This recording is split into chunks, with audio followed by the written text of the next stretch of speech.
Good morning everyone. तो आज के लेक्चर में हम स्टार्ट करते हैं मेटल कार्बोनिल क्लस्टर से। मेटल कार्बोनिल क्लस्टर तो देखते हैं जो हमारे पास ग्रुप है like 7, 8, 9, 10 group element generally form cluster. इसमें क्या रहता है, जो Mn ग्रुप है, मैग्नीज का फैमिली है MnTCRe, वो हमेशा लो न्यूक्लियर कार्बोनिल क्लस्टर फॉर्म करते हैं। कई टाइम में आपको हाई न्यूक्लियर कार्बोनिल क्लस्टर पे आपको देखने को मिल सकते हैं, but majority time low nuclear carbonyl cluster form करते हैं। जबकि iron family, cobalt family and nickel family, ये तीनों के तीनों क्या फॉर्म करते हैं, high nuclear as well as low nuclear carbonyl cluster आपको फॉर्म करते हैं। तो अब जब लो न्यूक्लियर कार्बोनिल क्लस्टर की स्टडी करते हैं तो हमें उसके अंदर पहला पॉइंट ध्यान रखना है कि मेटल हमेशा कितने रहेंगे, metal is less than equals 4, like M4, M3, M2। mm bond कैसे कैलकुलेट करेंगे, mm बॉन्ड कैलकुलेट करेंगे 18 into n minus total electron count या टोटल वैलेंस इलेक्ट्रॉन आप इसे लिख लीजिए अपॉन 2 से हम इसे फाइंड आउट कर सकते हैं। अब लो न्यूक्लियर कार्बोनिल क्लस्टर के एग्जाम्पल कौन कौन से हैं उसके बारे में देख लेते हैं। तो हमारे पास लो न्यूक्लियर कार्बोनिल क्लस्टर में पहला एग्जाम्पल है Mn2CO10, Ru3CO9, Tc2CO10, cobalt CO4CO12, Fe2CO9, Fe3CO12। इन दोनों की स्टडी हमने प्रीवियस लेक्चर में की थी। Ir4CO12, osmium 4CO16, osmium 4CO14 and osmium 4CO15। तो ये सारे के सारे लो न्यूक्लियर कार्बोनिल क्लस्टर है। इन लो न्यूक्लियर कार्बोनिल क्लस्टर अगर मेटल मेटल बॉन्ड पर एटम आपको फाइंड आउट करना है तो वो रहेगा आपका टोटल इलेक्ट्रॉन काउंट या total valence electron upon n, number of metal आपको डिवाइड कर देना है। तो अब देख लेते हैं, अब अगर हमारे पास हाई न्यूक्लियर कार्बोनिल क्लस्टर की स्टडी करते हैं तो उसके अंदर हमें कुछ एक पॉइंट जैसे कि metal metal bonding high nuclear carbonyl cluster के अंदर वेराई करती है, तो ये हम फाइंड आउट नहीं करते। हम इसमें फाइंड करते हैं इलेक्ट्रॉन पेयर। तो हाई न्यूक्लियर कार्बोनिल क्लस्टर के लिए इलेक्ट्रॉन पेयर का फॉर्मूला है कि इसको रिप्रेजेंट करते हैं स्मॉल s से, तो s pair equals to 12 into capital M minus total electron count upon 2। ये जो n है कैपिटल N वो है आपका number of metal, total electron count upon 2। तो ये आपको फॉर्मूला देगा क्लस्टर इलेक्ट्रॉन पेयर आपको बताएगा। लाइक आपके पास दो क्लस्टर्स है RH6CO16 एंड Ru6CO16। इन दोनों के लिए हाई न्यूक्लियर कार्बोनिल क्लस्टर है क्योंकि मेटल ग्रेटर देन 4 है। हाई न्यूक्लियर कार्बोनिल क्लस्टर सो इनकैप्सुलेशन। इनकैप्सुलेशन क्या होती है, यानी क्लस्टर के बीच में जो कैविटी होती है वहाँ पे कोई एटम लाइक हाइड्रोजन है, कार्बन है, नाइट्रोजन है, फास्फोरस है या अदर एसेट्रा एटम ब्लॉक हो जाते हैं। वहाँ पे वो एक कह सकते हैं वो एक प्रिजनर की तरह हो जाते हैं, बंद हो जाते हैं, चारों ओर से मेटल उसको ब्लॉक करके रखता है, उस कैविटी के अंदर फट जाते हैं, ट्रैप हो जाते हैं। तो यही कहलाता है आपको इनकैप्सुलेशन सिस्टम। तो like Ir6CO16, HRu6CO16 and NFe5CO16। यहाँ पे फ्री हाइड्रोजन है, सिंगल नाइट्रोजन है, ये सारे इनकैप्सुलेशन शो करते हैं या इनकैप्सुलेशन बिहेवियर को शो करते हैं। याद रखिएगा कि अगर ये H2 है, ये N2 है या मोर देन 1 एटम है तो वो इनकैप्सुलेशन शो नहीं करता। तो हम स्टडी स्टार्ट करते हैं लो न्यूक्लियर कार्बोनिल क्लस्टर से। तो लो न्यूक्लियर कार्बोनिल क्लस्टर में सबसे पहले स्टडी करते हैं Mn2CO10, Tc2CO10 एंड Re2CO10। ये सारे सारे Mn फैमिली है, मैग्नीज फैमिली के बारे में हमें स्टडी करनी है, ग्रुप 7। ओके, तो टोटल वैलेंस इलेक्ट्रॉन कैसे फाइंड आउट करेंगे, Mn यानी कि मेटल 7, D7 का फैमिली का नंबर है 2 है, यानी 7 to the 14, 10 carbonyl 10 to the 20, 20 plus 14 34 and mm bond का फॉर्मूला क्या था 18 इंटू n, यानी 18 इंटू 2 आपके पास होगा 36 and total valence electron 34 upon 2। आपके पास कितना है 2 अपॉन 2 1। तो mm बॉन्ड आपको देखने को मिलेगा 1 आपके पास आ रहा है। तो ये लेकिन इसका स्ट्रक्चर हो गया मैग्नीज मैग्नीज, इसको सिंगल बॉन्ड से कनेक्ट कर दिया। अब एक कार्बोनिल या एक मेटल के ऊपर कितने कार्बोनिल होंगे डिवाइडेड बाय 2, तो ये 1 2 3 4 5। तो 5 कार्बोनिल पहले का मेटल पे एंड 5 कार्बोनिल सेकंड मेटल के ऊपर, दिस एंड दिस। और इनकी जो स्ट्रक्चर होती है वो कैसे रहती है, स्टेगर्ड फॉर्म की स्ट्रक्चर रहती है। बॉन्ड एंगल रहता है आपका 60 डिग्री स्ट्रक्चर आपको देखने को मिलेगा स्टेगर्ड स्ट्रक्चर। चलिए अब बात करते हैं पॉइंट ग्रुप की। तो इसका पॉइंट ग्रुप क्या रहता है? D4D इंपॉर्टेंट है, एग्जाम में पूछा जाता है, आपको याद रखना। पॉइंट ग्रुप हमेशा इसका रहेगा D4D, अरेंजमेंट इसकी रहेगी स्टेगर्ड। अब इसमें ब्रिजिंग कार्बोनिल कितने? 0, terminal carbonyl 10, mm bond 1, 18 electron rule को फॉलो करता है, ठीक है।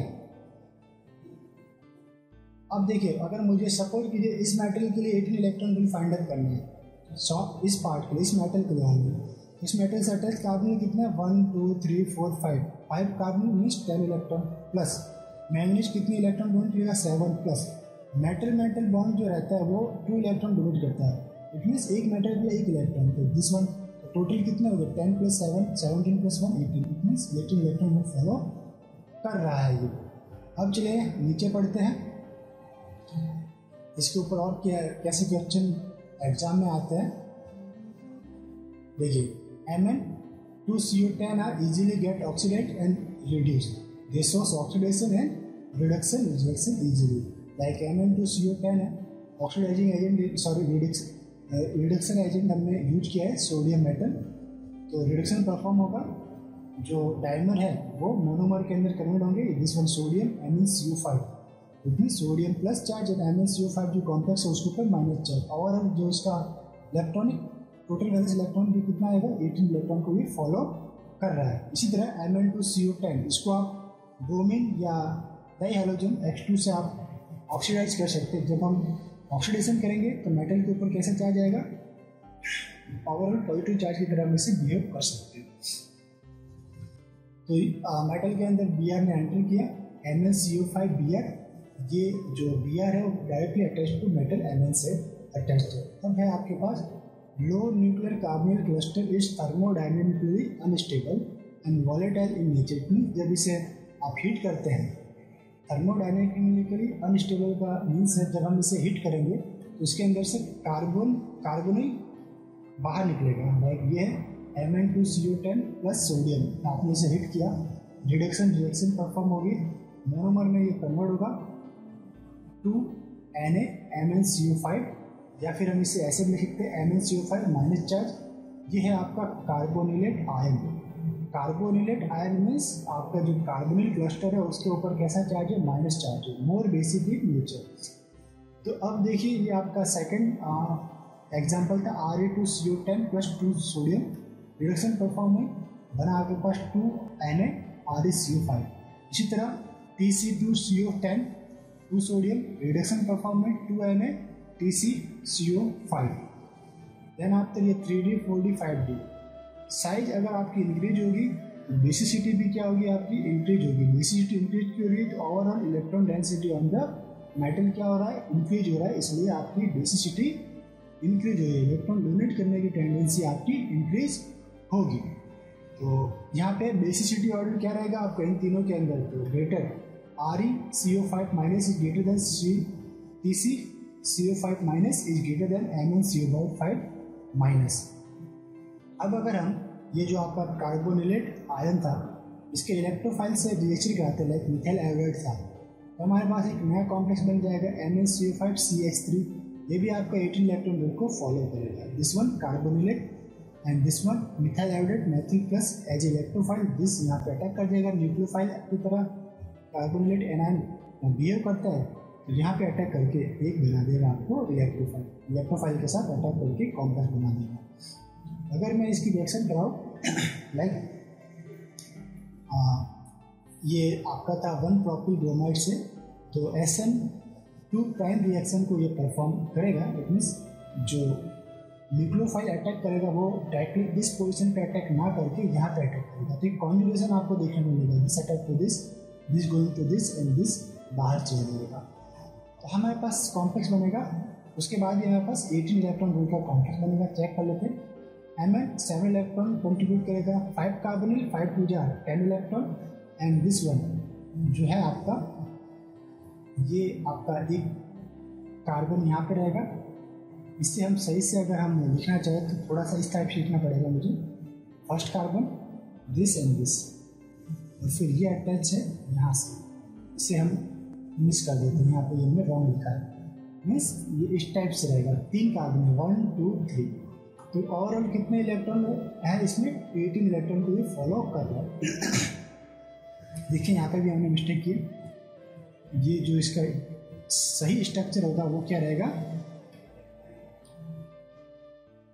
सही स्ट्रक्चर इस तरह से बनेगा, दिस एंड दिस, 1 2 3, इससे आप क्रॉस कर देंगे इसको, ठीक है। तो इसके अंदर क्या रहा हमने, अब हमने इसे हिट किया, हिट कर लेंगे तो ये थर्मोडायनेमिकली अनस्टेबल होते हैं, एक कार्बोनिल आपका बाहर चला जाएगा, एक कार्बोनिल बाहर गया, ये अभी हेप्टासिटी इसमें कितनी है 1, यहाँ पे मैं हेप्टासिटी भी लिख सकता हूँ, 1 हेप्टासिटी है, तो ये 1 हेप्टासिटी किस में कन्वर्ट हो जाएगी, हेप्टासिटी 3 में, तो ये 1 कन्वर्टेड टू 3, इसमें बीटा 3 के अंदर ये कन्वर्ट हो गया, ओके, हेप्टासिटी कन्वर्टेड टू 3। तो चेक कर लेते इसका इलेक्ट्रॉनिक टोटल वैलेंस इलेक्ट्रॉन कितना आता है, तो Mn 7 electron, 4 CO 4 2 8, and this one जो आपका है साइक्लोप्रोपिन, इसकी कैपेसिटी आपकी रहेगी मीटा 3, तो ये 3 इलेक्ट्रॉन आपका डोनेट करेगा, तो 7 + 3 10 + 8 कितना हो गया 18 इलेक्ट्रॉन, तो ये आपका आंसर, ओके। तो ये रहेगा आपका next, sodium ReCO5 plus methyl iodide, आपके पास क्या बनेगा, ये कार्बोनेट एनायन की तरफ बिहेव करेगा, इलेक्ट्रोफाइल को कैच करके आपके पास एक कॉम्प्लेक्स बनेगा 18 इलेक्ट्रॉन का। इसी तरह टाइटेनियम CO5 मिथाइल आयोडाइड, ये भी आपका कार्बोनिलेट एनायन है और ये आपका इलेक्ट्रोफाइल है, आपके पास कॉम्प्लेक्स बन जाएगा। फिर आपके पास NaTCCO5, ओके, और ये आपका एक कॉम्प्लेक्स है प्रोपिन ब्रोमोप्रोपिन, 1 के ऊपर प्रोपिन है, ठीक है। तो जो अटैक होगा वो रहेगा यहाँ पे, तो ये जाएगा डबल बॉन्ड यहाँ, ये जाएगा आपका बाहर, यानी कि SN प्राइम रिएक्शन आपको देखने को मिलेगी। चलिए SN प्राइम रिएक्शन आपको इसमें देखने को मिलेगी। तो यहाँ पे भी आपको इस टाइप से आपको रीड करना पड़ेगा, 1 2 3, यहाँ पे 3 कार्बन है, इसे आप मिटा लीजिए, तो 1 2 3 कार्बन यहाँ पे आपको देखने को मिलेंगे। ये अभी कैपेसिटी इसकी 1 है, हिट करेंगे तो ये क्या होगा, कैपेसिटी इसकी 3 हो जाएगी, तीनों को तीनों कार्बन से इसका अटैचमेंट शो करेगा, तो ये रहेगा आपका N3 एंड कार्बन, ओके।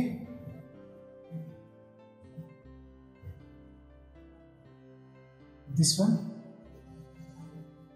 अब चेक पढ़ते हैं ऑक्सीडेशन रिएक्शन ऑफ कॉम्प्लेक्स, जो भी 3 कॉम्प्लेक्स पढ़े इसके बारे में रीड कर लेते हैं। तो Mn2CO10 प्लस Br2, अब इसका जब ऑक्सीडेशन करवाएंगे तो क्या होगा, जो डाइमर है वो मोनोमर के अंदर कन्वर्ट होंगे और कॉम्प्लेक्स के अंदर ब्रोमीन एंटर करेगा। देख लीजिए 2 MnCO5 Br, अब इस पूरे के पूरे कॉम्प्लेक्स का 18 इलेक्ट्रॉन फॉलो करना चाहिए। चेक कर लेते हैं 7 NH के कारण, 5 कार्बोनिल, 5 2 10 इलेक्ट्रॉन, 1 ब्रोमीन के कारण, तो 7 + 1 8 एंड 5 2 10 18 इलेक्ट्रॉन भी फॉलो कर रहा है। इसी तरह NaMnCO5 प्लस MnCO5 Br, ये देखिए ये है आपका कार्बोनिलेट एनायन एंड ये है आपका एक ऑक्सीडाइज्ड मेटल कार्बोनिल कॉम्प्लेक्स है। इन दोनों की रिएक्शन करवा दो तो क्या होगा, आपके पास मोनोमर से डायमर परफॉर्म हो जाएगा, तो ये बन जाएगा Mn2CO10 और ये सोडियम ब्रोमाइड एक सॉल्ट बन गया। तो यहाँ पे हमने क्या परफॉर्म कर दिया, MnMn bond, metal metal bond को हमने बनाया। नेक्स्ट एग्जांपल है यूरेनियम CO5, एक कॉम्प्लेक्स है, इसकी रिएक्शन आपने करवाई न्यूक्लियोफाइल से, इस टाइप का एक न्यूक्लियोफाइल है, कार्बन कार्बन, ये O-। तो जैसा कि मैंने आपको बताया था कि जो टर्मिनल कार्बोनिल है वो बिहेव करता है इलेक्ट्रोफाइल की तरह, और ये न्यूक्लियोफाइल है तो ये यहाँ पे अटैक करेगा। ये देखिए इस टाइप से आएगा इसमें। अभी ये 2 इलेक्ट्रॉन डोनेशन की तरह काम कर रहा था, ठीक, इसके ऊपर कोई इस पूरे कॉम्प्लेक्स के ऊपर कितना चार्ज था, -1 चार्ज रहेगा, 5 2 10 + 7 17 + 1 18। बट यहाँ पे आप चार्ज मत लगाइए, जस्ट जैसा क्वेश्चन है वैसा रहना चाहिए, ठीक है। तो अब 18 इलेक्ट्रॉन के लिए कितना चार्ज आना चाहिए यहाँ पे, 2 माइनस चार्ज आना चाहिए। देख लीजिए CO4 रेनियम, ये मॉलिक्यूल ने इसके ऊपर अटैक किया तो आपके पास क्या बन गया, C double bond O bond carbon carbon B. Okay, तो ओवरऑल टोटल वैलेंस इलेक्ट्रॉन हम काउंट करेंगे, ठीक। 4 इंटू 2 8 इलेक्ट्रॉन हो गए, plus 7 plus 1 and 2 electron minus charge के कारण तो कितने हो गए 18 इलेक्ट्रॉन। यहाँ पे भी आपको देखने को क्या मिलेगा, देखिए दिस वन, जो हमारा मेटल है, मेटल से इलेक्ट्रॉन डेंसिटी ट्रांसफर होगी, देख लेते कैसे। माइनस चार्ज है पूरे कॉम्प्लेक्स के ऊपर, इट मीन्स मेटल के ऊपर माइनस चार्ज है, ये माइनस चार्ज यहाँ पे अटैक किया, इसका जो डबल बॉन्डेड था वो सिंगल बॉन्ड में कन्वर्ट हो गया, माइनस चार्ज यहाँ पे आ गया, यहाँ पे मिस हो गया, ठीक है। और एक दो माइनस चार्ज थे उसे हमने किसमें चेंज किया, -1 में, एक माइनस कहाँ गया, मेटल के ऊपर, जिसने यहाँ पे अटैक करके कार्बिन फॉर्म किया। क्या फॉर्म किया, ये आपके पास बना carbon. Okay, metal carbon double bond है इसलिए हम इसे कह रहे हैं कार्बिन। अब सेकंड स्टेप में क्या होगा, ये ऑक्सीजन के ऊपर माइनस चार्ज अटैक करेगा इस पोजिशन पर, आपको एक साइकिल मिलेगा 1 2 3 4 5 मेंबर साइकिल आपको देखने को मिलेगी इस पर, ठीक है। तो इसमें भी आपका 18 इलेक्ट्रॉन रूल फॉलो होगा। कैसे देख लेते हैं कि CO4 RE double bond C bond O CH2 bond O, और इस पूरे के ऊपर माइनस चार्ज, तो 4 कार्बन 8 इलेक्ट्रॉन डोनेट करेंगे, रेनियम 7 इलेक्ट्रॉन, कार्बिन अटैच्ड है यानी कार्बन रेनियम के बीच में डबल बॉन्ड है तो ये 2 इलेक्ट्रॉन और -1 चार्ज -1 इलेक्ट्रॉन, तो 2 + 1 3 एंड 7 10 + 8 कितने हो गए आपके पास 18 इलेक्ट्रॉन, यानी कि ओवरऑल आपके पास क्या बना 18 इलेक्ट्रॉन कॉम्प्लेक्स बना। Summary of the low nuclear carbon cluster 7 group का था, ये 3 थे आपके पास Mn2CO10, Tc2CO10, Re2CO10। तो मेटल बॉन्ड कितना था इसके अंदर, इन सभी के अंदर मेटल बॉन्ड देखने को मिला हमें 1, ब्रिजिंग कार्बोनिल 0, टर्मिनल कार्बोनिल इसमें रहेंगे 10, जो इसकी ज्योमेट्री रहेगी कार्बोनिल की वो रहेगी staggered arrangement, bond angle 60 and point group आपका था D4। ये क्वेश्चन आपका शायद पूछा जाता है। अब हम बात करते हैं नेक्स्ट हमारे कॉम्प्लेक्स की, वो है CO2 CO8। पहला CO कोबाल्ट को रिप्रेजेंट करता है, सेकंड CO कार्बोनिल को रिप्रेजेंट करता है, तो ये बनता है इसके डाइमराइजेशन से। CO4 को जब हम हीट करते हैं या इसका डाइमर होता है तो बनता है CO2 CO8। Total valence electron कैसा रहेगा, 2 cobalt means 9 × 18 plus 8 carbonyl means 8 × 16, 18 + 16 कितने हो गए 34, मेटल कितने 2। टोटल जब भी आपका लो न्यूक्लियर कार्बोनिल क्लस्टर है तो आपको पहले क्या फाइंड करना पड़ता है, मेटल बॉन्ड। तो मेटल बॉन्ड आपके पास आएंगे 18 × n minus total valence electron upon 2 वाले फॉर्मूला से, 18 × 2 36 - 34 यानी 2/2 = 1। तो अपने पास मेटल बॉन्ड कितने आ गए 1, ये देखिए मेटल बॉन्ड।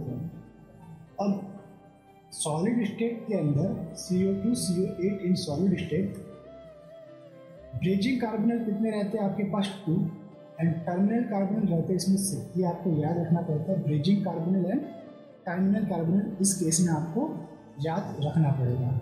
इसकी स्टैटिक फ्रिक्वेंसी कितनी आएगी, ब्रिजिंग कार्बोनिल की आएगी आपके पास 1860 से 1700 1816 to 1700 एंड टर्मिनल कार्बोनिल की 21202 to 1860 के बीच में रहती है, यानी कि स्टैटिक फ्रिक्वेंसी से हम टर्मिनल एंड ब्रिजिंग कार्बोनिल को फाइंड आउट कर पाते हैं। तो ये आपका μ2 है, ये भी आपका μ2 bridging carbonyl. Point group solid state में कितना रहता है आपका C2V, इसे आपको याद रखना है, C2V इसका पॉइंट ग्रुप रहेगा। सॉरी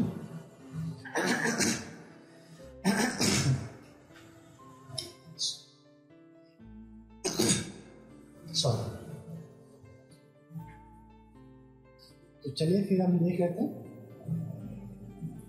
अब हमारे पास है CO2 CO8 in an hexane solvent के अंदर अगर हम इसे डिजोल्व करते हैं तो जो ब्रिजिंग मोड के कार्बोनिल है वो क्या रहेंगे, मोनोमर यानी कि टर्मिनल कार्बोनिल के अंदर कन्वर्ट हो जाएंगे। तो ब्रिजिंग कार्बोनिल को टर्मिनल कार्बोनिल में कन्वर्ट करने के लिए हेक्सेन सॉल्वेंट का आप यूज कर सकते हैं। तो देख लेते हैं, CO2 CO8 and hexane solvent हमने यूज किया, तो हमारे पास जो ब्रिजिंग वाले कार्बोनिल थे वो कन्वर्ट हो गए टर्मिनल में, this one and this one.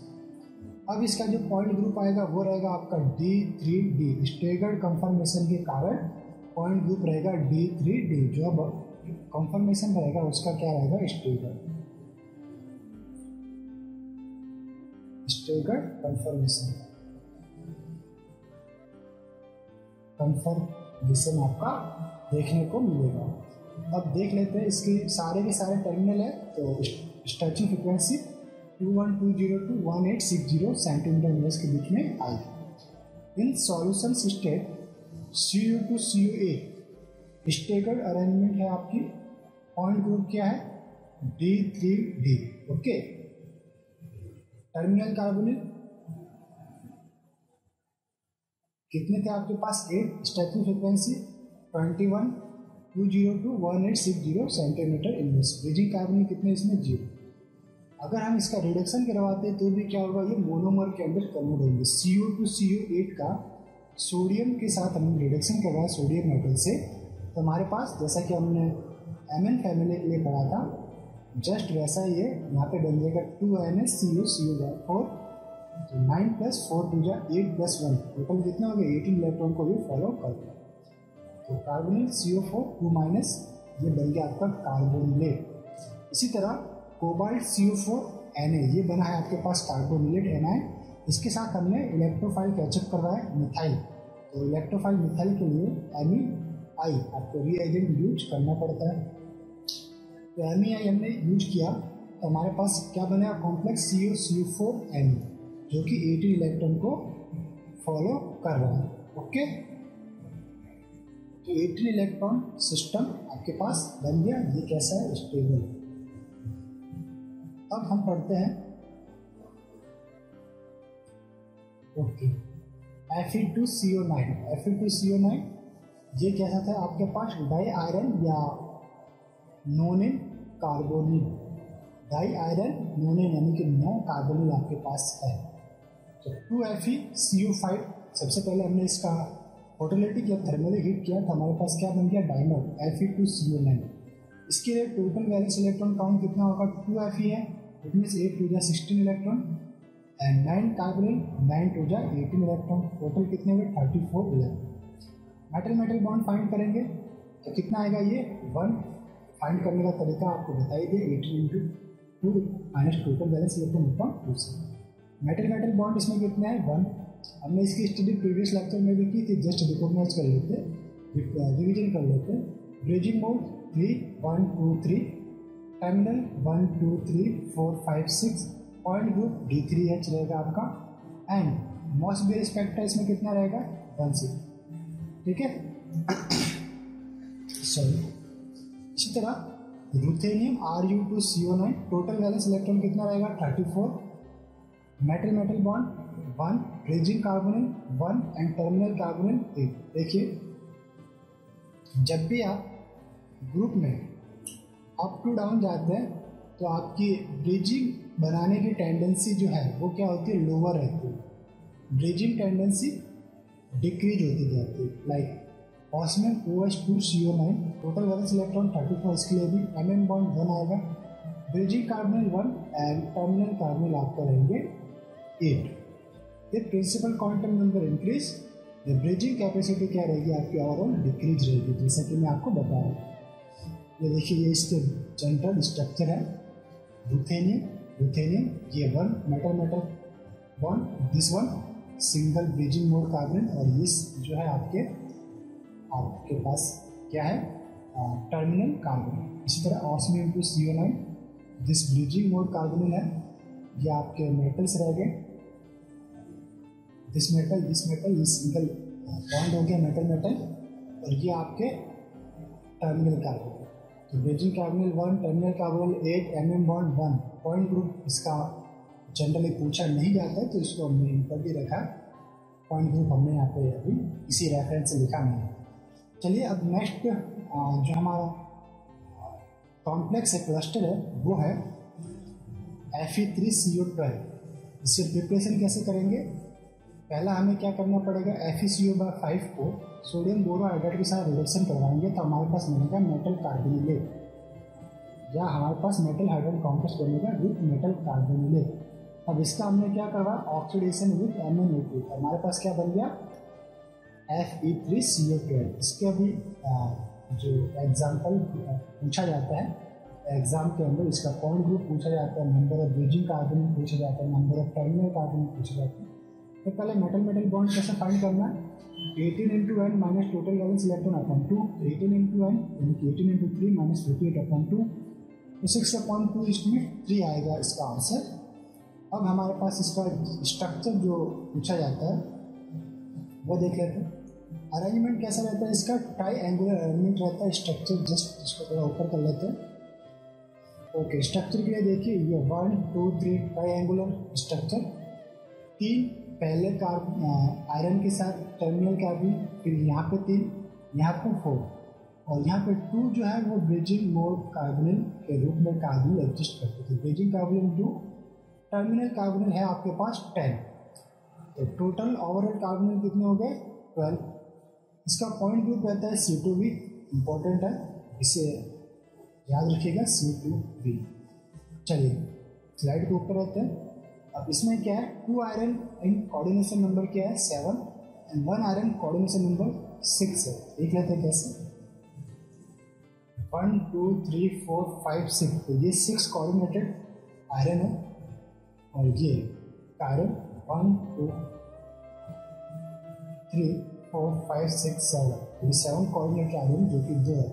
इसलिए इसमें मॉस बेयर स्पेक्ट्रा कितने मिलेंगे,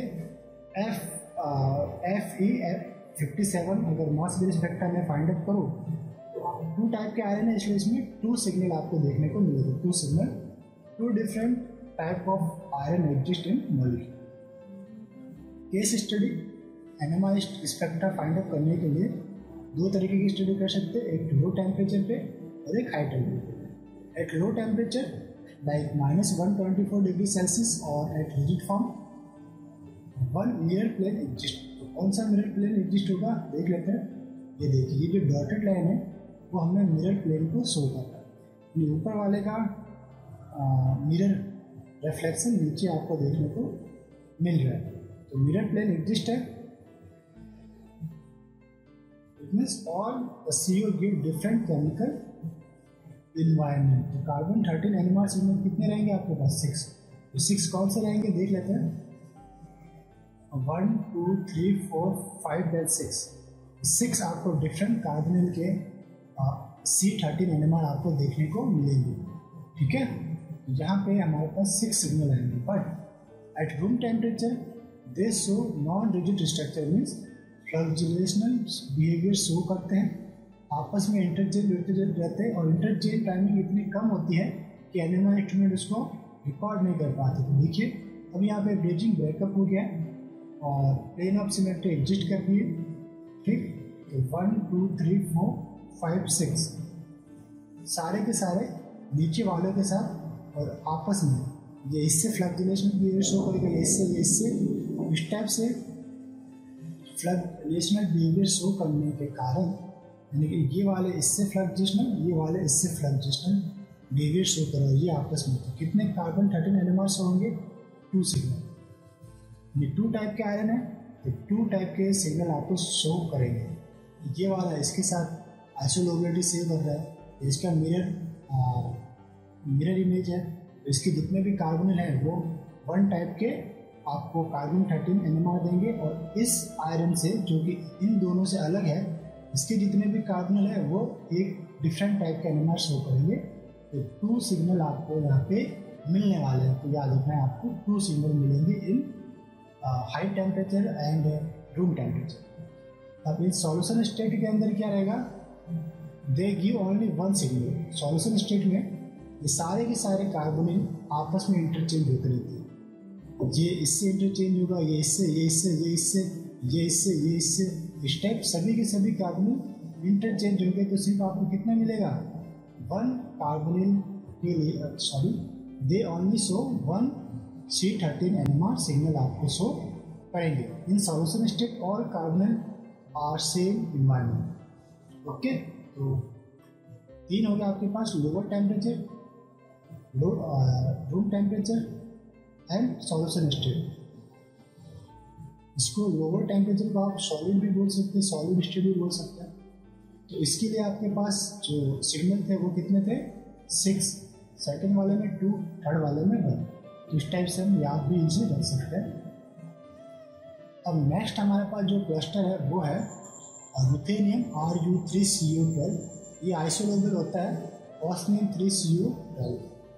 जैसे कि मैंने आपको पहले बताया था, if principal quantum number increase, bridging capacity also decrease. ठीक है, तो टर्मिनल कार्बन कितने रहेंगे इन सभी के अंदर, 12, इसमें भी 12, इसमें भी 12। ब्रिजिंग लिगैंड कार्बन 0, इसमें भी 0। मेटल मेटल बॉन्ड कितने आएंगे, 3, 3। जस्ट आपको Fe3CO12 की तरह फाइंड करना, दोनों में mm बॉन्ड सेम आएंगे। Total valence electron 48, 48। जब भी टोटल वैलेंस इलेक्ट्रॉन 48 होता है तो अरेंजमेंट कैसी रहती है आपके पास, अरेंजमेंट ट्राई एंगुलर, यानी कि मेटल मेटल मिल करके एक ट्राइंगल शो करेंगे। देख लेते हैं इस टाइप से ट्राइंगल बन रहा है। तो ये है आपके पास एक ट्राइंगल, देख लो 1 2 3। तो 1 2 3 ट्राइंगल, और प्रत्येक मेटल के ऊपर यानी एवरी मेटल कंटेन 4 कार्बन, 1 2 3 4, 1 2 3 4, 1 2 3 4। ये आपके पास 4 कार्बन एग्जिस्ट कर रहे थे। पॉइंट ग्रुप इसका कितना रहेगा, D3H3, क्योंकि ये आप कह सकते हैं स्टेगर्ड कंफर्मेशन भी आप इसको कह सकते हैं, सेम लाइक Ru3CO। इसमें भी इसका पॉइंट ग्रुप क्या रहेगा, D3H। निकालना चाहे तो आप निकाल भी सकते हैं। इसके अंदर एक प्रिंसिपल एक्सिस है, प्रिंसिपल एक्सिस के परपेंडिकुलर आपके पास हॉरिजॉन्टल एक्सिस भी आपको देखने को मिलेगी। ठीक है, अब इसकी जो समरी है वो क्या थी कि जो आयरन फैमिली हमने अभी पढ़ी, Fe, रुथेनियम, ऑस्मियम, इसके लिए ये Fe3CO12, Ru3CO12 and osmium OS3CO12। तो ब्रिजिंग कार्बन कितने थे, Fe3CO में 2, जबकि Ru एंड OS वाले कॉम्प्लेक्स में 0 0। टर्मिनल कार्बन Fe3 वाले में 10, Ru एंड OS वाले में 12 12। पॉइंट ग्रुप इंपॉर्टेंट है आपका। तो पॉइंट ग्रुप कितना रहेगा, Fe3 वाले में C2V, जबकि Ru3CO12 एंड ऑस्मियम 3 वाले कॉम्प्लेक्स का रहेगा D3H ग्रुप। तो ये आपकी थी समरी टेबल।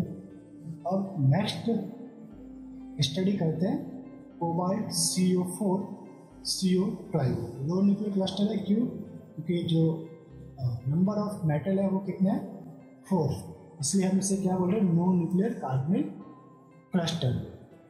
तो चलिए, ये आइसोलेबिलिटी शो करता है RH4CO12 की। ओके, तो टोटल वैलेंस इलेक्ट्रॉन फाइंड कर लेते हैं। 4 atom of cobalt, it means 4 × 9।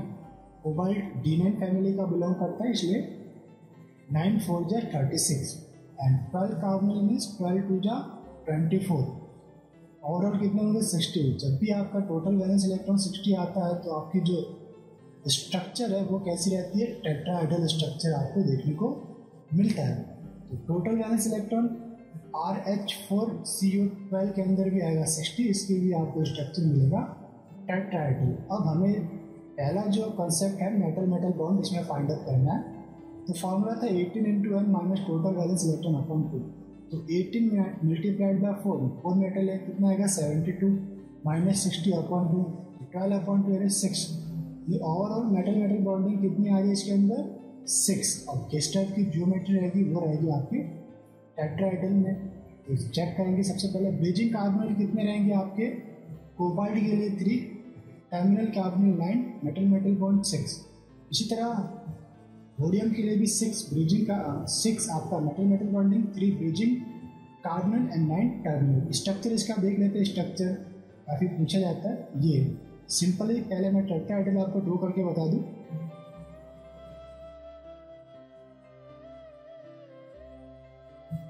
ये आपका बन गया टेट्राहेड्रल। तो जो इसके वर्टाइसिस थे वहाँ पे हमने क्या शो कर दिया है, मेटल। देख लीजिए मेटल शो हो गया 1 2 3 4, और ये आपके बॉन्ड हो गए। यहाँ पे 6 बॉन्ड है, 1 2 3। इसको अलग लाइन से मैं रिप्रेजेंट करता हूँ, 1 2 3। Okay, 4, this one 5 and this one 6.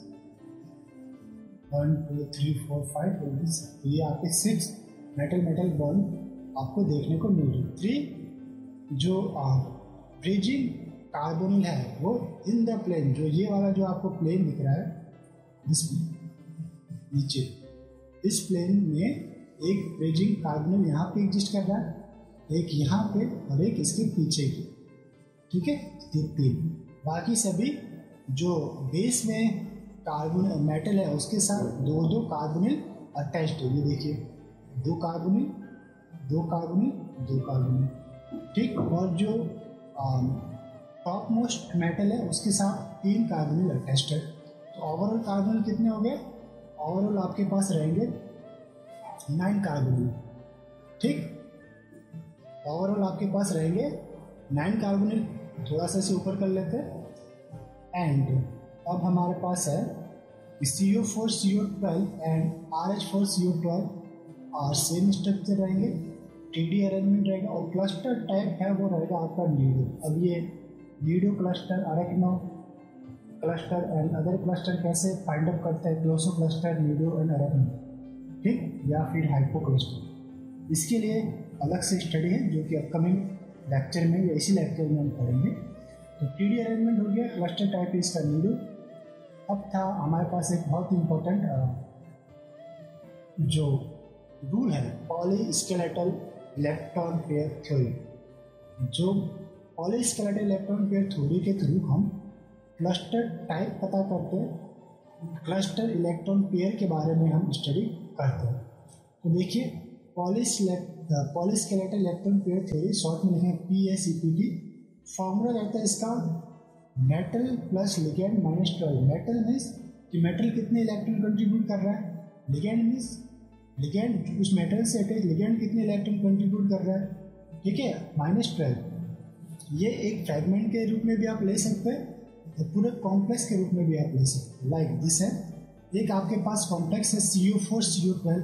अगर मैं इसका फ्रैगमेंट पता करूँ तो इसमें 4 फ्रैगमेंट बनेंगे, 4 फ्रैगमेंट, 4CO3। ठीक, तो ये जो फ्रैगमेंट है एक COCO3। अब इस फ्रैगमेंट में मैं पॉलीस्केलेटल इलेक्ट्रॉन पेयर थ्योरी अप्लाई कर सकता हूँ। कैसे?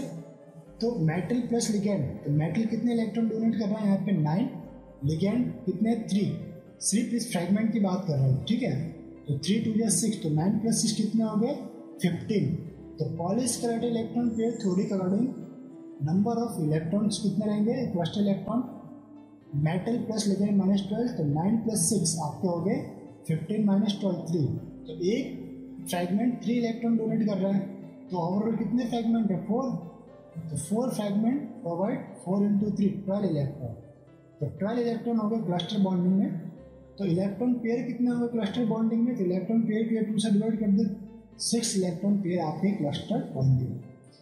अब number of metal in cluster 4, तो यहाँ पे हो गया आपको M4। अब आपको नीडो, अरेक्नो या क्लोसो जो आपको क्लस्टर टाइप पता करना, उसका फॉर्मूला रहता है या उसका जो पॉलीस्केलेटल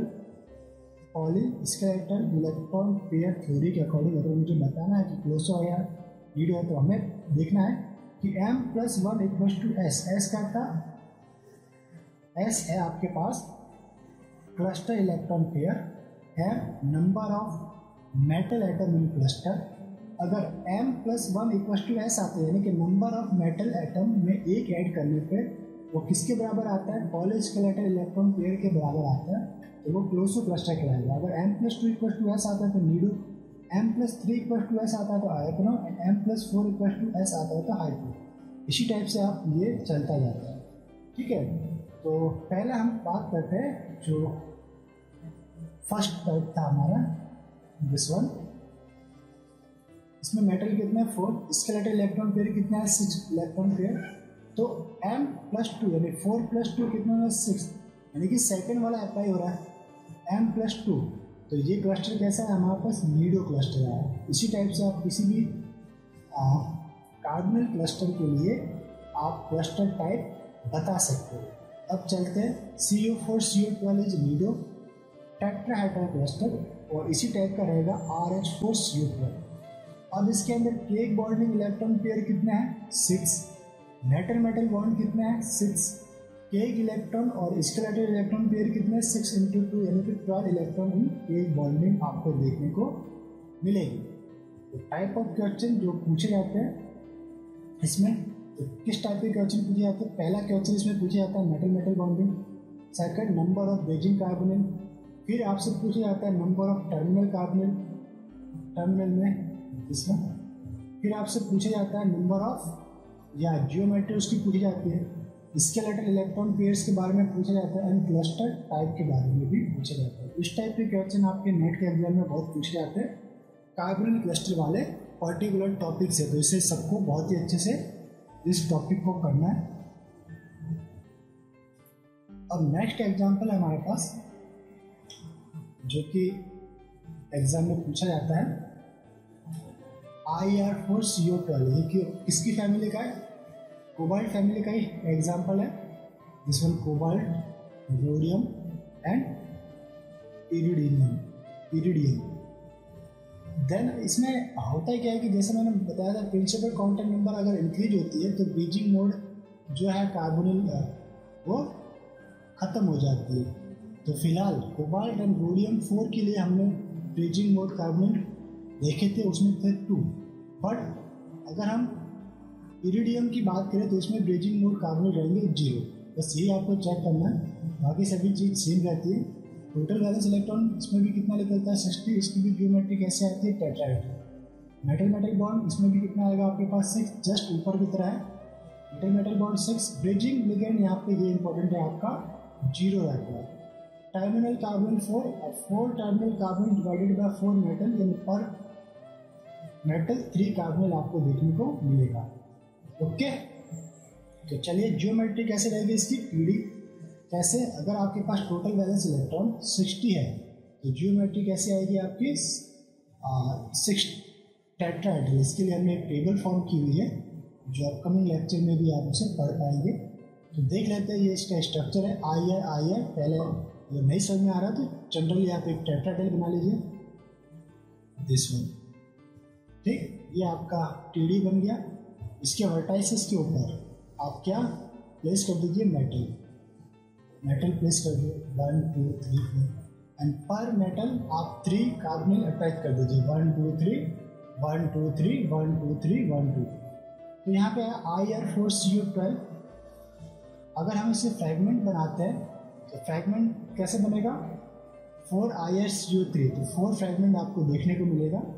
तो Ir CO3 isolobal with CH, it means CH जो है वो कितने इलेक्ट्रॉन डोनेट करता है 4 + 1 5 इलेक्ट्रॉन। इसी तरह Ir CO3 में जो पूरा फ्रैगमेंट है वो क्लस्टर में 5 इलेक्ट्रॉन कंट्रीब्यूट करता है।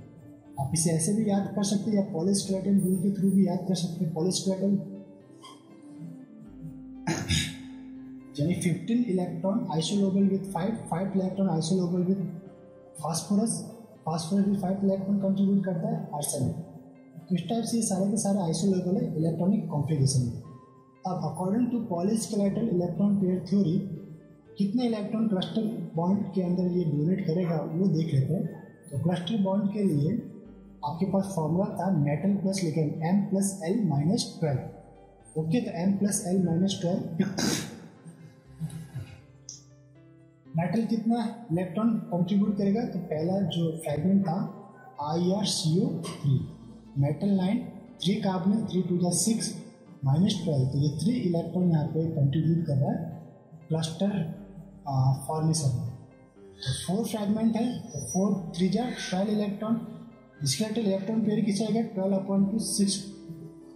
जहाँ पे भी हमें फॉर्मूला कौन सा लगाना है ये वाला आपको अप्लाई करके देखना है M+n=S।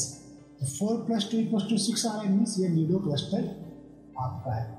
इस टाइप से हमने क्लस्टर बता दिया, मेटल बॉन्ड बता दिया, स्ट्रक्चर बता दिए, जियोमेट्री बता दी। अब देखिए ये आपका है कि जो इसका एक फ्रैगमेंट है उसे हम किससे रिप्लेस कर सकते हैं P से रिप्लेस क्यों कर सकते हैं क्योंकि ये आइसोलेबल है फ्रैगमेंट। हमने यहाँ पे देखा ना कि this fragment is isolobal with this. Ir CO3 isolobal with CH isolobal with phosphorus isolobal with arsenic. तो IrCO3 की जगह आप कोई भी रिप्लेस करवा सकते हो, like CH, like phosphorus, like arsenic. हमने यहीं पे क्या है कि पहले स्टेप में IrCO3 को हमने रिप्लेस करवाया फास्फोरस से, सेकंड में CH भी आ सकता है, या फिर चारों के चारों जो इसके मेटल्स हैं फास्फोरस से रिप्लेस हो सकते हैं, या फिर CH से रिप्लेस हो सकते हैं। इसी तरह जो भी आप आइसोलेबल IrCO3 से आइसोलेबल होता है उस एटम या मॉलिक्यूल से आप इसके वर्टाइसेस को रिप्लेस करवा सकते हैं। नेक्स्ट हम कॉम्प्लेक्स स्टडी करते हैं osmium CO14 and osmium CO15। दोनों ही हम पैरेलल स्टडी करेंगे इसकी। देखिए इसमें टोटल वैलेंस इलेक्ट्रॉन कितना आएगा, 8 × 4 + 2 × 14। तो ऑस्मियम जो है वो D8 फैमिली का मेंबर है, तो 4 एटम, 8 × 4 32 इलेक्ट्रॉन, 14 कार्बन है, 14 × 2 28 इलेक्ट्रॉन, तो 60 हो जाएंगे टोटल करने पे। तो टोटल वैलेंस इलेक्ट्रॉन 60 है, तो उसकी ज्योमेट्री कैसी रहती है, tetrahedral. Metal metal bond find out कर लीजिए, 18 × n - 60/2, तो इसमें भी कितने आएंगे, 6 मेटल मेटल बॉन्ड आपको आएंगे। अब हम देखते हैं ऑस्मियम 4CO15 की। तो टोटल वैलेंस इलेक्ट्रॉन 8 × 4 32 एंड 15 × 2 30, तो 32 + 30 62 आपके पास रहेगा। मेटल मेटल बॉन्ड आपके पास कितने रहेंगे, 18 × 4 - 62/2, तो ये रहेगा आपके पास 72 - 62/2, यानी कि 10/2 = 5। तो सेकंड केस में मेटल मेटल बॉन्ड कितना है, 5। हमें पता था कि क्या पढ़ा था कि जब principal quantum number increase no bridging carbon exist, means कि ऑस्मियम 4 कोबाल्ट 15 के अंदर कोई भी ब्रिजिंग कार्बन एग्जिस्ट नहीं करता, बट ऑस्मियम 4 कोबाल्ट 14 में 4 सेमी ब्रिजिंग कार्बन आपको एग्जिस्ट करती है। सेमी ब्रिजिंग कार्बन कैसे रहेगी वो भी देख लेते हैं। Like they bridging 4 semi bridging carbon इसके अंदर रहता है, terminal carbon 10, total valence electron 16 है, तो जियोमेट्री इसकी देखने को मिलती है टेट्राहेड्रल। देख लेते हैं, जहाँ आपकी जियोमेट्री हो गई, सबसे पहले हमें टेट्राहेड्रल बनाना, टेट्राहेड्रल के लिए ड्रॉ कर लीजिए DTD। अब जो वर्टाइसिस है वहाँ पे आप मेटल प्लेस कर दीजिए, इस मेटल्स आ गए। इसी तरह ये 1 2 3 4 और ये। अब टोटल जो आपका इसमें कार्बन था वो था 14, मेटल कितने थे 4, तो 4 को 14 से डिवाइड करेंगे तो डेफिनेटली कुछ रिमाइंडर आपको देखने को मिलेगा। ओके, तो पहला तो कंसेप्ट क्या है कि जो बेस में मेटल्स है उसके साथ पहले 2 2 आप कार्बन प्लेस कीजिए, 1 2 1, ठीक। टाइपली अटैच 30, और जो ये वाला मेटल है इसके साथ 3 टाइपली अटैच है, ऊपर 3 टाइपली अटैच है, यानी कि एक आपको क्या देखने को मिल रहा है, यहाँ पे मिरर देखने को मिलेगा, इसका मिरर, ये इसका मिरर। अब रिमेनिंग कितने हो गए, 3 3 + 6 एंड 2 2 कितने हो गए, 4, 6 + 4 10, बचे 4। अब 4 कार्बनिल को आप 1 बाय 1 मेटल के ऊपर अटैच करते जाइए सेमी ब्रिजिंग मोड पे, यानी कि डायरेक्टली अटैच टू दिस। ये एक यहाँ पे अटैच है, कलर चेंज कर लेते हैं, second this one and this one. और फिर आप क्या कीजिए, इसकी इंटरेक्शन शो कर दीजिए मेटल के साथ। तो ये इंटरेक्शन आप मेटल के साथ शो कर लीजिए।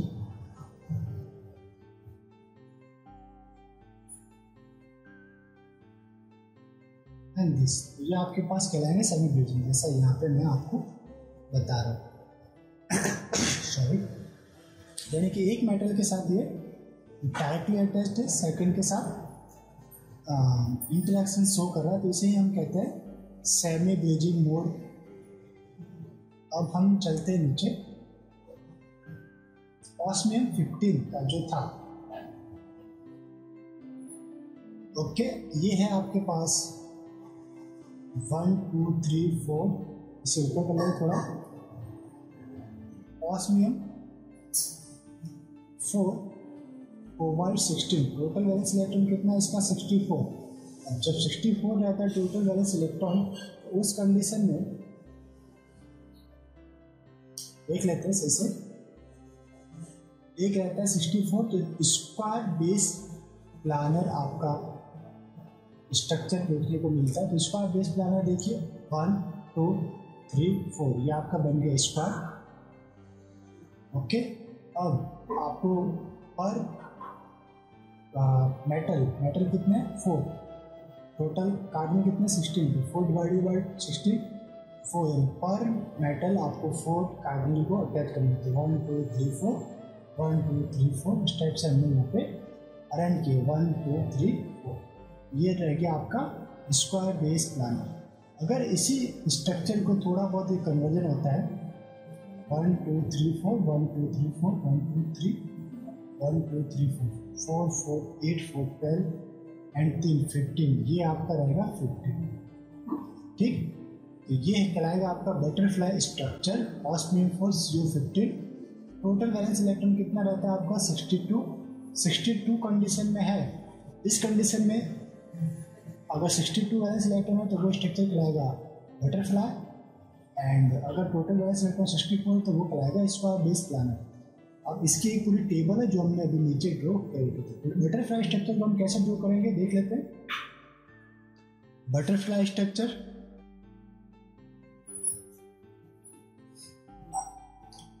तो इसका स्ट्रक्चर आपको कैसा मिलेगा, बटरफ्लाई स्ट्रक्चर आपको देखने को मिलेगा। अब स्टार्ट करते हैं। एक टेबल हम यहाँ पे स्टडी करेंगे। टेबल में क्या क्या है, मेटल एटम, देन है आपके पास टोटल वैलेंस इलेक्ट्रॉन, फिर है स्ट्रक्चर कैसा रहेगा और उसका शेप कैसा रहेगा। तो देखते हैं 1 बाय 1। अगर मेटल एटम 3 है एंड टोटल वैलेंस इलेक्ट्रॉन आपके पास आ रहा है 48, तो वो रहेगा आपका ट्राइएंगल शेप में आपको देखने को मिलेगा। ये आपके पास है ट्राइएंगल से 1 2 3। अगर मेटल एटम आपके पास 4 है एंड टोटल वैलेंस इलेक्ट्रॉन आपके पास आ रहे हैं 60, तो इसका स्ट्रक्चर आपके पास क्या रहेगा, टेट्राहेड्रल, या आपका टेट्राहेड्रल स्ट्रक्चर। अगर मेटल एटम 4 है, ये 3 एक पेयर बनेगा, सॉरी से अगर मेटल एटम 4 है और टोटल वैलेंस इलेक्ट्रॉन 62 है तो उसका शेप रहेगा बटरफ्लाई। ये आपका बटरफ्लाई शेप है, just this one and this type से हम इसे बनाते हैं। अगर टोटल वैलेंस इलेक्ट्रॉन 4 है बट मेटल एटम 4 है, टोटल वैलेंस इलेक्ट्रॉन 64 है, तो वो आपका स्ट्रक्चर कहलाएगा स्क्वायर बेस। ये स्क्वायर प्लानर आपका स्ट्रक्चर है, इस टाइप से स्क्वायर प्लानर। अब अगर टोटल मेटल 5 है एंड वैलेंस इलेक्ट्रॉन कितने आपके पास 72, तो ये आपका स्ट्रक्चर या कहलाता है TBP, ट्राइगोनल बायपिरामिडल। TBP में ट्राइगोनल बायपिरामिडल। ये जस्ट स्ट्रक्चर है। ड्रॉ करने के लिए आप इस टाइप से भी लिख सकते हैं। ये आपका बेस में metal, this 2 axial ligand, this one and this and this, ये आपके 3 लिगेंड यहाँ। ये इक्वेटोरियल लिगेंड हो गए और ये एक्सियल लिगेंड हो गए। ठीक है, हमसे ऐसे नहीं सकते। ये हो गया आपका ट्राइगोनल बायपिरामिडल। अगर आपके पास मेटल आइटम 5 है एंड वैलेंस इलेक्ट्रॉन कितने आ रहे हैं आपके पास 72, तो उसका स्ट्रक्चर आपके पास रहेगा स्क्वायर पिरामिडल। ऐसा रहेगा स्क्वायर पिरामिडल आपके पास देखने को मिलेगा स्ट्रक्चर। अगर आपका पास मेटल एटम कितने 6 एंड टोटल वैलेंस इलेक्ट्रॉन 84 आ रहे हैं, तो वो स्ट्रक्चर आपका कहलाएगा बाइकैप्ड टेट्राहेड्रॉन। बाइकैप्ड टेट्राहेड्रॉन मीन्स आपके पास टेट्राहेड्रल एक स्ट्रक्चर शो करना है, या आपके पास टेट्राहेड्रल स्ट्रक्चर हो गया। इसके ऊपर आपको 2 कैप बनाना है। तो एक कैप के लिए मैं सपोज ये रेड पेन से यहाँ पे ले लेता हूँ, एक पॉइंट है, ये आपके पास एक कैप बन गया, और सेकंड कैप मैंने ब्लू ब्राउन से यहाँ पे ड्रॉ कर लिया। इस टाइप से ये कहलाएगा आपका बाइकैप्ड टेट्राहेड्रॉन। ठीक है, कब, जब total valence electron 84। Most important आपके पास रहता है total valence electron 6, metal atom 6, total valence electron 86, तो ये क्या आएगा आपका ऑक्टाहेड्रल। रिप्रेजेंट करते OH से कब है? जब आपका skeletal electron pair is greater than metal atom. ठीक, टेट्राहेड्रल कैसे बनाते हैं पता ही आपको। जस्ट एक रेक्टेंगल बनाइए, ऊपर इसका एक पिरामिड, फिर नीचे पिरामिड, ये आपका बन गया ऑक्टाहेड्रल। अगर आपके पास मेटल एटम 6 है, this one metal atom, total valence electron, structure and shape. तो अगर मेटल 6 है, टोटल वैलेंस इलेक्ट्रॉन आपके पास आ रहा है 90, इसका आपका शेप रहेगा ट्राइगोनल प्रिज्मेटिक। तो ये है आपके पास ट्राइगोनल प्रिज्मेटिक, ऊपर ये ट्राइगोनल प्रिज्मेटिक का शेप। अगर मेटल एटम आपके पास 7 है और टोटल वैलेंस इलेक्ट्रॉन आपके पास आ रहा है 98, तो उसका जो शेप रहता है वो रहता है कैप्ड ऑक्टाहेड्रल। कैप्ड ऑक्टाहेड्रल कैसे बनाएंगे देख लेते हैं। पहले आप नॉर्मल ऑक्टाहेड्रल ड्रॉ कर लीजिए, इसको नॉर्मल ऑक्टाहेड्रल। ओके, ये आपका हमारा था नॉर्मल ऑक्टाहेड्रल। अब आपको एक कैप बनाना है, तो यहाँ पर कोई भी कलर यूज कर लीजिए। ये बन गया आपका कैप। अगर सही नहीं दिख रहा हम इसे वापस लाइट पेन लेते हैं, ये आपका क्या हुआ कैप। Total valence electron 90। अगर आपके पास मेटल एटम 9 है, टोटल वैलेंस इलेक्ट्रॉन हो रहा 130, तो ये आपका कहलाएगा capped square anti prismatic. Capped square anti prismatic आपके पास देखने को मिलेगा। तो ये कैसे रहेगा, लाइक स्क्वायर प्रिज्मेटिक का जस्ट एंटी प्रिज्मेटिक आपको ड्रॉ करना है। ये आपका एक, फिर आपका ये सेकंड,